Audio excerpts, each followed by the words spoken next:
Hello, Robin. Hello. Hello. So I heard about you from Ayano, Hmm. um, and we are so a friend we have in common, and she told me about you and about the phenomenon of university clubs in the USA, like university tango clubs. So that's what I wanted to I wanted to ask you a few questions about today. But first, can you give like a little summary of who you are for the people who don't know you? I have been dancing since 1999. I've been teaching since about 2002. I've actually been teaching in universities since 2002. I've taught at Yale since 2002. I've taught at Columbia University for about 20 years. And I no longer teach at Princeton University, but I used to teach at Princeton University for 17 years. And I've taught at many, many colleges and universities around the United States. Okay. And these are like these are very high profile universities that you mention, I think. They are, but I don't particularly seek out really high profile ones. They are. It's really nice. They're ones that my mom has heard of. So it's one thing that my mom can like boast to her friends about. But uh but no, that's just worked out that way. Okay, okay. Yes, I think it does have some effect. We'll see about that later about the people who are actually in the lessons. But yeah, so can you just give me like a short like a bit of an idea what a university tango club is, because this is really Okay. something that's totally Yeah. unknown to foreigners, like to a lot of people abroad outside of So the US. I think it's a lot to do with the way universities are structured in the United States, and that is where you don't have to have a declare, you don't have to study just things that are in your major. You actually get to study quite a variety of different things. And they also encourage you to have extracurricular activities, and they will often give funding for that. So I don't teach tango as an academic subject. I'm not actually hired by the universities, and they don't get graded for their performance or progress in those classes. These are tango clubs that are actually organized by the students, and sometimes they get a little bit of funding from the universities, but usually not very much or none at all. So the students pay admission. That's how I get paid eventually. And what the university does is provide space, which in itself is actually sometimes really difficult. I've ended up teaching in hallways a lot, on concrete outside, many different and also students, it's not their job to organize, but they're the one who's organizing. So it's not uncommon that we'll go to class and that room is taken by someone else, and then we have to go to another room and clean the chairs out of the room and do things really ad hoc. Student clubs are messy. Yes, it sounds very informal indeed. I think messy is even a better word. Yeah. But so it's not like they have like an allotted space for that. So it changes all the time.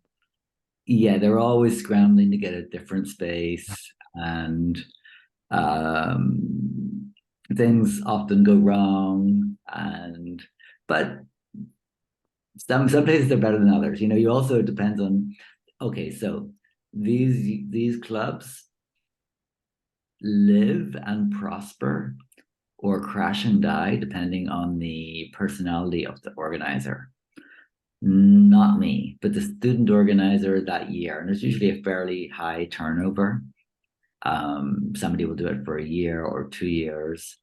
And some of those organizers are brilliant, and the club flourishes in those periods. And sometimes those students are absent, a lot of the time, and the club suffers a lot. And I've seen lots of ups and downs. Yes, yes.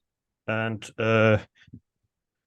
just apart from the subject matter of tango, which we'll discuss further, what is so the fun of dancing and learning tango? What is in it for these students when they're encouraged to do something extracurricular? But is there a reward for that, or is it some kind of requirement? Or It's not a requirement at all. But you get a lot of nerds and a lot of guys who've never spoken to a girl outside of a lab.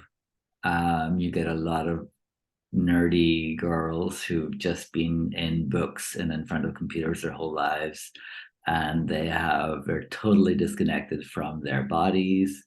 yeah, Uh, and they learn that they have this side of themselves that they never were in touch with before. Guys, for the first time, some guys for the first time in their life have something about them that women want. They're able to dance, or sometimes you get girls who've never ever worn heels put on a pair of heels and go, "Oh, I really like this. I really like how this feels." You often get very intelligent, strong, nerdy women getting a little bit more in touch with a side of themselves they didn't know. Also, like a lot of these very smart women who are used to making decisions about their lives every day and even other people's lives suddenly have to realize that they have no idea what's going to happen with the next weight change. And they have to be really, really in the moment. So especially for the followers, it's a lot like meditation. well, that sounds very, yeah. Sorry, what? Go ahead. And for leaders, I think they learn to feel what it's like to take care of somebody and to feel valued for that. I hope. Yes, yes. So I would say like the people you get in your lessons and that you have been getting for so many years, like in my country, in the Netherlands, most of these people who learn tango are usually older, like they're at least 40, but even like older than that. And it just seems to be a different demographic with different dynamics going on. And I also thought that was interesting about this university club thing is that it sounds like it can create some kind of different dynamic than usual, maybe. Well, absolutely. I mean, it's the same in the States. I'm sure that the majority of people who are taking classes are older. When I started tango at the beginning of the century, I was one of the very few young people in New York. And young, I think I was 35. That was like super young compared to everyone else. And it was my mission. I declared it as my mission to build a younger scene. And I think that's one of the reasons why I always wanted to work in universities. And I also realized that I just like being around smart young people. And, I think that definitely there should be places for older people to learn. I'm an older person. I'm glad there's places for me to learn. But I love teaching people who learn so fast, and young people learn fast. Yes, and that's what I said about like these really famous university things. Like what maybe even more concentrated there is like there's a lot of very like smart people. Smart people? Okay, Yeah, I don't that's know. my idea though. So please correct me if you. I don't know that teaching at these top colleges was the best idea, because these kids are smart, and whenever they need to do their homework, they say, "Oh, I really want to do tango, but I need to do my homework," and they actually Huh. do the homework. I think maybe I would be better off teaching stupid kids at terrible colleges where they say, "Oh, I really need to do my homework. Fuck it, I want to go dance tango instead." So I don't know for sure. I happen to be at elite colleges, but I don't know that that was the best choice. Okay, but on the other hand, maybe do you think they learn faster if they maybe they Probably, yeah, so that's kind of like maybe they don't have enough time to learn, but if they do, maybe they learn faster. I don't know. It's maybe, but they probably learn faster than older people. I mean, it's the same with languages, with a lot of things. for sure. You know, it's just different brains, and um, but like you Oh, said, you like being around these people, and yeah. um, Also, one thing you should know is that I'm teaching at American colleges, but the amount of people who are born in the United States who are in the class is a minority, probably. I mean, these kids are from all over the world. And so when they graduate, they end up all over the world. You know, they end up in Europe, they end up in Asia, they end up in different parts of the United States or even in South America. I mean, absolutely all over the world. so what does that mean for your original quest to create a younger tango community locally? In New York City. Yeah. So the thing is, yes, well, still some come to New York, yes, and sometimes they move away and then come back to New York. And sometimes I see them for one semester at the beginning of their first tango class, and then I don't see them again for 10 years. And then I see them and they say, "Hey, I began tango with you in Colombia 10 years ago, and I've been living in Japan for the last 10 years, but I kept on dancing." So we've definitely got a lot of people all over the world started, and sometimes they come back, and maybe sometimes they don't. It sounds like you're nurturing the whole world in a way. I think that's good. I think I would prefer it if they all ended up in New York and all came to my Malanga on Friday night. But I think yes, they're going all over the world, and I'm nurturing tango all over the world. Yeah, so sometimes there are these like there's this prejudice about young people being less able to appreciate tango because they're less mature, maybe because the music is a bit yeah, unusual. Um do you recognize any of that, or don't you see any like real differences? I don't think that I think that I've taught older people as well, and I think that they are as likely to like traditional tango music or prefer modern non-tango music to dance to. I don't think that's about age. Um, it's very possible that more young people just enjoy the movement, the physical movements. They love big movements, but I also find a minority, but like a considerable minority who are more just into connection and prepare the traditional music right from the beginning. It actually reflects the whole tango community. I don't see it being see that being particularly different because they're younger. And on the other hand, do they also bring something different because they are younger, like in a positive sense? Do they have Yes, like an edge? Like an other edge. than learning faster, do they have some kind of benefit or Well, one thing is when they go to the Malanga, they're going to get more dances because they're younger. And that's not like a great thing about our society, but that's true. People are more open to dancing with younger people. is that just for the women or also for the men? I think it might be for the men too. Okay. But it's also kind of like a cliche that like as a girl, the younger and prettier you are, I mean I mean, it's like not a cliche; it's a fact. yeah, yeah. So but do you think It that works? doesn't, it doesn't, it doesn't mean it's right. It just is a fact. I think it is the same. I think it actually is quite similar for the guys, like especially young, good-looking guys. Of course, they get dances. Hmm. No, that's interesting. Like I've thought about that often, and I wondered if that was like really true, if they didn't have the skills to lead.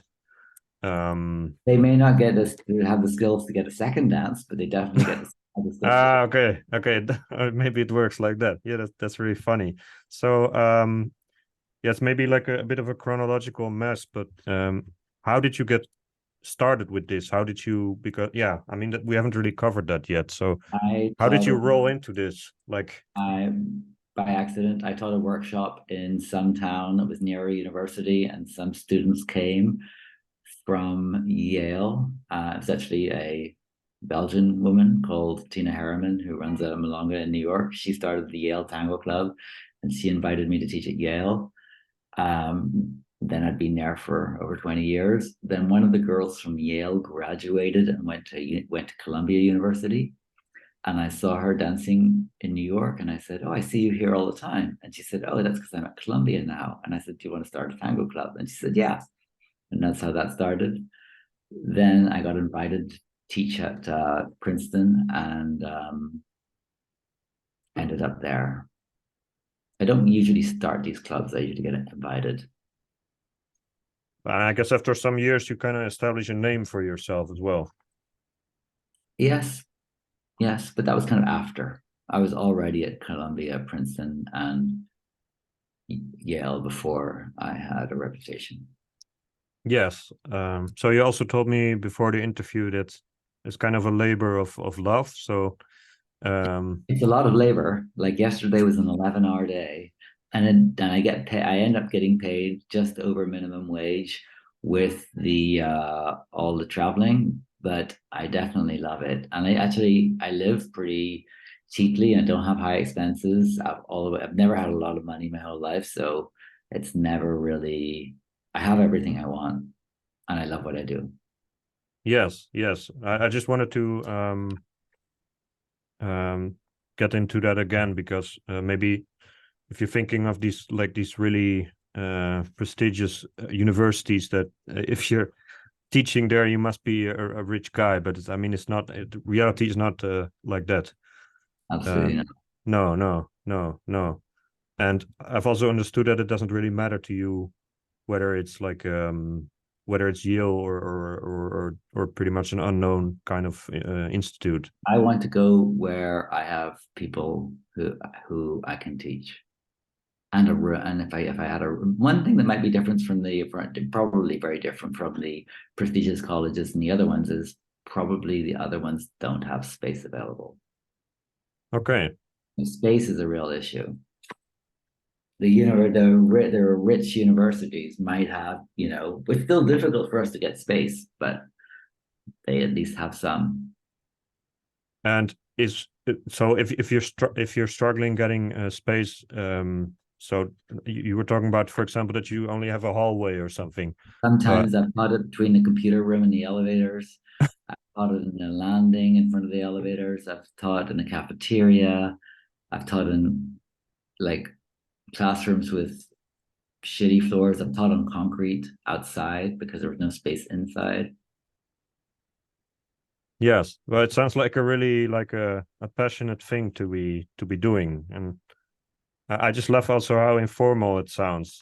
Because a lot of I think a lot of tango lessons have this very like tight structure, at least here in Europe, and they're like you have to sign up for a semester, and they already have ideas what they're going to teach. But I think maybe you're improvising more. I don't know. Well, you've told me a bit about. That's me. That's me. Yeah, we have a pretty defined syllabus for the beginner series. And actually, we're talking with Yale about getting more defined for the intermediate series. But definitely in the advanced classes, I just teach what I want that day usually, or what they want. They might tell me what they want. In a beginner class, we teach you what you absolutely have to need, what you absolutely need to know. In the intermediate class, we try to get you fluent with what you absolutely need to know. And in the advanced class, we teach you things that you absolutely don't need to know, and they're just for fun. Yes. So I think I have one last question. Um, so so, so you told me you have like a method of 6 essential steps Yeah, that also enables these people, these beginners, to go on with their lives and live wherever they want, and they have the basics to dance tango. Uh, absolutely. so can you tell me a bit about that part?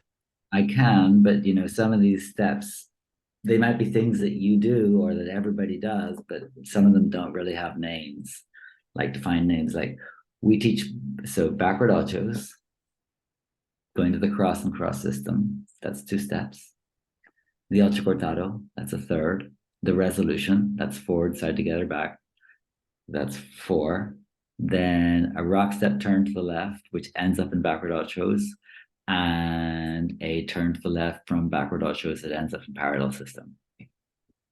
So with those 6 steps, I think anybody can be a very comfortable, nice dancer and dance the whole night in anywhere in the world.